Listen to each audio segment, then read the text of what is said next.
بسم اللہ الرحمن الرحیم. ناظرین کیا حال ہے؟ میں ہوں آصف بٹ ہیمرا نیوز سے. جناب آج جیسے کہ لاہور ہائی کورٹ کا ایک فیصلہ آیا ہے جس میں پاکستان مسلم لیگ نون کے منتخب وزیر اعلیٰ پنجاب جناب حمزہ شہباز شریف کو دوبارہ گنتی کروانے کا اور دوبارہ الیکشن کروانے کا حکم دیا گیا ہے، جس میں تمام مسلم لیگ جو ہے مسلم لیگ نون اور اس کی اتحادی جماعتوں نے بھی تیاری شروع کر دی ہے، اور اپوزیشن جو ہے پی ٹی آئی اور جو اس کے اتحادی انہوں نے بھی اپنی تیاری شروع کر دی ہے. لیکن ایک بات جو ہے صبح جب فیصلہ جب یہ آیا آج تو اس میں ہم نے یہ دیکھا کہ پی ٹی آئی والے بڑے خوش تھے. فیس بک کے اوپر، واٹس ایپ کے اوپر بڑی انہوں نے جناب پوسٹر وغیرہ شیئر کرنی شروع کر دی، ٹویٹرز کے اوپر کام چلنا شروع ہو گیا. تو اس دوران ہوتا کیا ہے کہ جی جب وہ فیصلے کی تفصیل آتی ہے تو جناب اس میں ان کو وہ مایوسی کا اظہار کرتے ہیں، جی ہم اس فیصلے کے خلاف سپریم کورٹ میں جائیں گے. جہاں تک میری انفارمیشن ہے کہ یہ جہاں مرضی چلے جائیں، لیکن دوبارہ برسر اقتدار جو ہے وہ پاکستان مسلم لیگ نون ہی پنجاب میں آئے گی اور نون کا ہی وزیر اعلیٰ حمزہ شہباز شریف ہوں گے. تو اس دوران جو بھی ان کے سیاسی چالے ہوتے ہیں، جو بھی چیزیں ہوتی ہیں وہ کر لیں، لیکن ایک دفعہ پھر جو سیاسی چال ہے اس میں سیاست کے حوالے سے ہلچل جو مچی ہے پنجاب میں، وہ صرف ایک میرا خیال ہے کسی ایجنڈے سے، کسی ایشو سے توجہ ہٹانے کے لیے یہ گیم ہوئی ہے. تو دوسری طرف آ جائیں جناب، ہم کرونا کے کیسز جو ہیں وہ بڑی سیریس شکل اختیار کر گئے ہیں اور شرح 3 جو ہے اس میں بھی اضافہ ہوتا جا رہا ہے اور بڑی سپیڈ سے اضافہ ہوتا جا رہا ہے، اور حکومت کو چاہیے اس کے اوپر سختی سے اقدامات کرے. تو جب پچھلے دور میں پی ٹی آئی کی دور میں جب یہ کرونا وائرس آیا تھا تو انہوں نے بڑی سختی کی تھی جلسے جلوسوں سے. تو اس دوران اب جب یہ کرونا کی تعداد میں اضافہ ہو رہا ہے تو پی ٹی آئی جو اس وقت برسر اقتدار تھی انہوں نے جلسے جلوسوں کا اعلان کر دیا ہے. تو میری جو ہے اپوزیشن جماعتوں سے بھی ہماری درخواست ہے کہ وہ اس کے اوپر نظر ثانی کریں. یہ کرونا بڑی شدت اختیار کرتا جا رہا ہے، لوگوں کی سیاست ہوتی رہتی ہے، لوگوں کی جانوں سے نہ کھیلیں. تو آپ کی مہربانی ہوگی جلسے جلوسوں میں احتیاط جو ہے وہ برتی جائے، اور حکومت کو بھی چاہیے کہ وہ سخت سے سخت اقدامات کرے. سیاست بعد میں ہے اور جو بھی اس کے آگے آتا ہے جو بھی ہے اس میں ان کو سختی سے نپٹا جائے اور ان کو اس کے اوپر عمل درآمد کروایا جائے کہ عوام کو کرونا سے بچایا جائے. ایک طرف تو مہنگائی ہے، دوسری طرف کرونا ہے، تیسری طرف ڈینگی بھی آپ کے ارد گرد گھوم رہا ہے. تو ان چیزوں کا چاہیے کہ اس کو فوری طور پہ جو ہے اس کے اوپر عمل کیا جائے.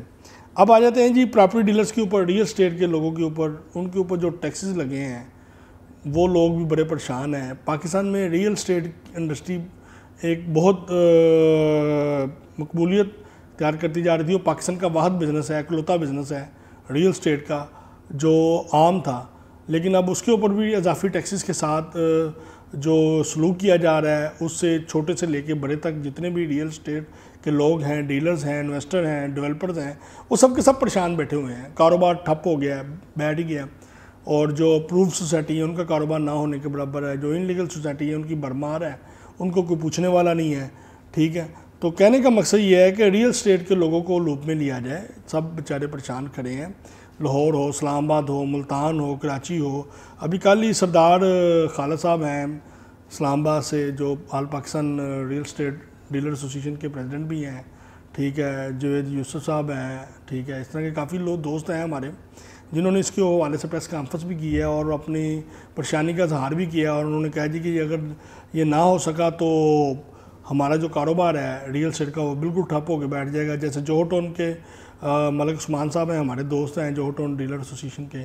ان کا بھی یہی کہنا ہے کہ جی جو ٹیکسز لگے ہیں اس کے بعد تو ہمارے دفتری اخراجات بھی پورے نہیں ہوں گے تو ہم کیا کریں گے. تو جو ریئل اسٹیٹ کا انڈسٹری ہے جو اس وقت پورے پاکستان کو لے کے چل رہی ہے، اگر وہ بھی بند ہوگی تو پھر اللہ ہی حافظ ہے. تو اس کے ساتھ ساتھ ہم جو چیزیں بتانا چاہ رہے تھے کہ ری کاؤنٹنگ میں آپ دوبارہ نون لیگ کی طرف آ جاتے ہیں. ری کاؤنٹنگ میں مسلم لیگ نون زیادہ مضبوط ہو کے واپس آئے گی، اور مضبوطی کے ساتھ ساتھ طاقتور بن کے واپس آئے گی. اور عوام کو ریلیف دینے کے لیے انہوں نے کافی چیزیں جو ہیں وہ تیار کر لی ہیں. اور اس حوالے سے وفاق کے لیے ساگ ڈار صاحب جو ہیں ان کی واپسی کا بھی اشارہ آپ کو مل چکا ہوا ہے.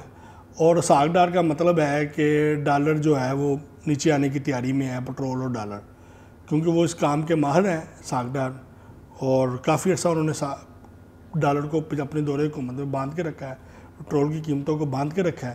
اور میرا خیال ہے کہ ان کو لانے کا مقصد بھی یہ ہے کہ عوام کو ریلیف دیا جا سکے، کیونکہ جب گورنمنٹ ختم ہونے کے بعد انہوں نے عوام کی طرف جانا ہے تو کوئی نہ کوئی سودا منجن وغیرہ بیچن لے کے جان کے سی نا مارکیٹ دے وچ، تے جے انہاں کو ہویا ہی کچھ نہ تے پھر میرا خیال ہے انہاں نوں پرابلم ہون گیاں، مشکلات ہون گیاں. مہنگائی نے تے جینا دو بار کر دیتا ہے اس وقت عوام دا، اور لوڈ شیڈنگ، ٹھیک ہے، اتنی چیزیں ہیں کہ اب تو ان گنت ہے، بتا بھی نہیں سکتے کتنی ہیں.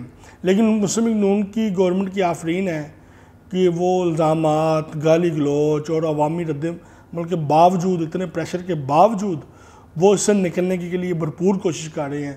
شہباز شریف صاحب صبح 5 بجے اٹھتے ہیں جناب، وہی سٹائل سی ایم پنجاب والا، تو وہ کبھی کسی کی طرف جا رہے ہیں، کبھی کسی کی طرف جا رہے ہیں. وہ اپنے لیے نہیں جا رہے، وہ آپ کے لیے جا رہے ہیں، عوام کے لیے جا رہے ہیں، عوام کو ریلیف دلانے کے لیے جا رہے ہیں، پاکستان کی بہتری کے لیے جا رہے ہیں، تاکہ پاکستانی کاروباری زندگی جو تباہ ہو چکی تھی اس کو دوبارہ اٹھایا جا سکے.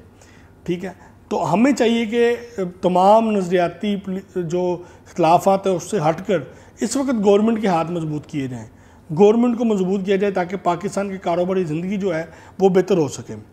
تو اس کے ساتھ ساتھ ایک اور آج پریس کانفرنس ہوئی ہے جی لاہور پریس کلب میں، جو حکومت پاکستان مسلم لیگ نون کے حمایتی جو تاجر برادری آل پاکستان انجمن تاجران کے مرکزی جنرل سیکرٹری جو ہیں نعیم میر، انہوں نے کی ہے، انہوں نے بھی حکومت سے اپیل کی ہے کہ جو حکومت عید کے دنوں میں ہفتے میں جو دکانوں کی بندش ہے اس کو ختم کریں.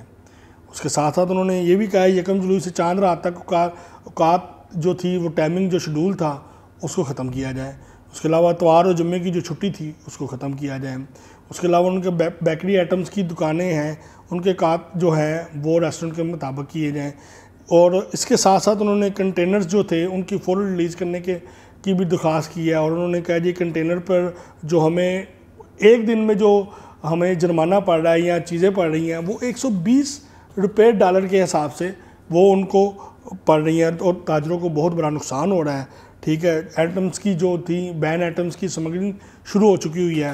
ٹھیک ہے، جس کی وجہ سے جو مقامی دکاندار ہیں جو مارکیٹوں میں بیٹھے ہوئے ہیں، جنہوں نے اربوں روپے کی انویسٹمنٹ کی ہوئی ہے، کروڑوں روپے کی انویسٹمنٹ کی ہوئی ہے، ان کا جو کاروبار کا نقصان ہے وہ ہوتا جا رہا ہے. انہوں نے کہا جی ساگ ڈار جو ہے وہ پاکستان کی ضرورت بن چکے ہیں، ان کو واپس لایا جائے. یہ بھی ان کا مطالبہ ہے کہ ساگ ڈار صاحب کو واپس لایا جائے. اور انہوں نے یہ مطالبے ایک پریس کانفرنس میں کیے ہیں جس میں آل پاکستان سمیت لاہور اور پنجاب کے جو تاجر رہنما تھے انہوں نے بھی شرکت کی ہے. تو گورنمنٹ کو بھی چاہیے کہ وہ ان ایشوز کے اوپر توجہ دے، اپوزیشن کو بھی چاہیے کہ وہ کرونا کے ایشوز کے حوالے سے اور جو کرونا SOPs ہیں اس کے اوپر عمل کرے اور لوگوں کو باہر لے کے کم نکلے، تاکہ کرونا ایشوز وائرس ہے اس کو کنٹرول کیا جائے. اور اس کے ساتھ آپ اجازت دیں. اپنے میزبان محمد آصف بٹ، اللہ حافظ.